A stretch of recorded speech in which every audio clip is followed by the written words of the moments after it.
নেই কোনো স্কুল, নেই বিদ্যালয়ে পড়ার মতো আর্থিক সামর্থ্য। তাই দীর্ঘ ১১ বছর ধরে খোলা আকাশের নিচে এভাবেই শিক্ষার আলোয় আলোকিত হচ্ছে এই এলাকার শিক্ষার্থীরা। আমি ক্লাস 3-তে পড়ি, আমার কাছে ভালো লাগে এখানে পড়া।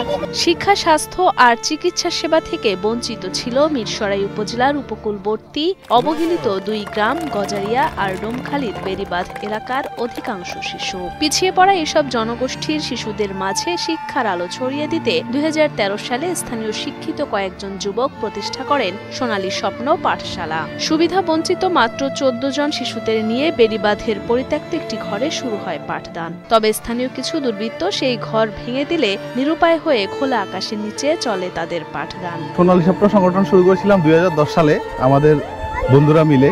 কিন্তু আমরা চিন্তা করলাম দীর্ঘদিন যাবৎ যে আসলে আমাদের বেড়িবাঁধ এলাকা যে একটা চরাঞ্চল, এই এলাকায় যারা অনেকেই সুবিধা বঞ্চিত আছে, অনেকেই শিক্ষা বঞ্চিত ছিল ওই সময়।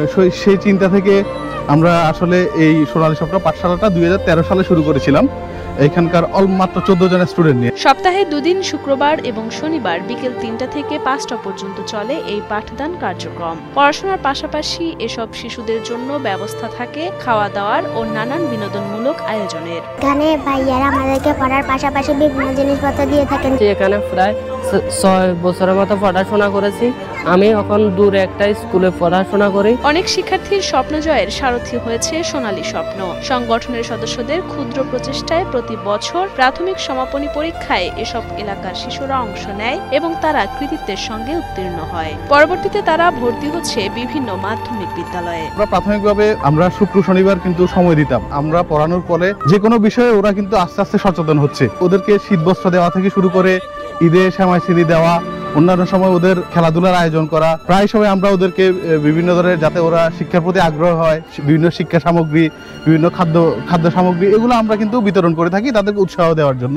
বেড়িবাঁধ এলাকা থেকে শিক্ষা প্রতিষ্ঠান দূরে হওয়ায় এবং যাতায়াত সমস্যার কারণে বিদ্যালয়ে গিয়ে পাঠদান নিতে পারে না এসব শিশুরা। তাছাড়া বৃষ্টির দিনে খোলা আকাশের নিচে পাঠদানে ব্যাঘাত ঘটায় কাছাকাছি একটি প্রাথমিক বিদ্যালয় প্রতিষ্ঠা এবং সাইক্লোন শেল্টার তৈরির অনুরোধ জানান অভিভাবক ও সংগঠনের সদস্যরা। স্কুল করে দেন নাতি যা বর্ষাতে লেখা করতে পারে না, পিডি দুনি নিতে মারি না, আপনারা কষ্ট করি সহযোগিতা করেন। স্টুডেন্ট অবস্থা আমরা এটা চালু করেছিলাম, এখন সবাই চাকরিজীবী। এখন আসলে আমাদের নিজেদেরই সময় দিতে অনেক কষ্ট হয়ে যায়। আমরা এই জন্য চাই এখানে একটা পার্মানেন্ট একটা প্রতিষ্ঠান হোক।